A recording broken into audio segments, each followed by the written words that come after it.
Hello, and here and now is the first and only recorded interview with Christine Jorgensen. Miss Jorgensen, or may I call you Christine? Please do, Mr. Russell. Are you a woman? That's a very good question. We seem to assume that every person is either a man or a woman.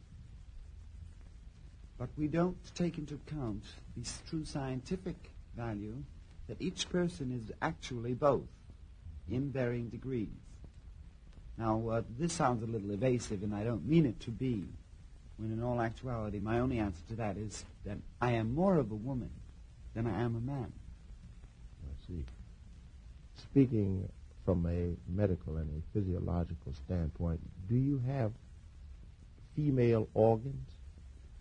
In my particular case, let me explain it this way, that under the various tests and examinations that I have encountered, it is believed by my doctors that somewhere within my body these organs exist, or part of them exist.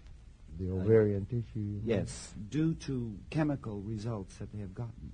There is nothing definite in there, and of course at several times there have been people who said, even medical people who said, well, why not undergo an exploratory operation? But as one of my doctors said, it's utterly preposterous to think that one should undergo such an operation of this kind simply to satisfy a newspaper. And he's perfectly right. So I went all over Denmark, and it was really quite difficult at times because of the heaviness of the 16-millimeter camera.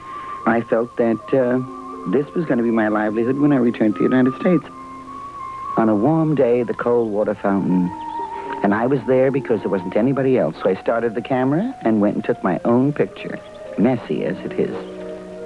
You don't have to carry more than your load, but you must carry your load. I think the female aspect was extremely strong, and I don't think there's any point that you realize this. It's something that was there, and I didn't understand why. The war had ended, and contrary to people's belief, the military was extremely good for me because it was the first time I had to live in very close association with the New York Daily News. The New York Daily News made me. They created me just as much as... Did you see what they called you today? No. The First Lady of Surgery. Me? Mm-hmm. Today's Daily News? Mm-hmm. Oh, heavens. Oh. First Lady of Surgery. You think they hadn't done surgery before. They were doing brain surgery back in prehistoric times. Let me do these commercials here, and we will continue with Christine Jorgensen after these. You ever want to be a stripper? No. You keep unbuttoning that thing. I mean, I'll put you on, kid, if you... You just said if the dress got torn, I would get a new one. So I thought I'd just see these do snap. That's how it goes on. There was a piece done on you, about 2, maybe 3 years ago in Newsday here in New York, in which they said that you live in Laguna Beach and that many of your friends were of the gay or homosexual persuasion. Oh, yes, of course they are. I live in an so. art colony. Heavens, I've got friends in every direction. I find, and let's face it, if I'm going to a premiere, I'd rather go with a gay man than an average man. He knows how to do it.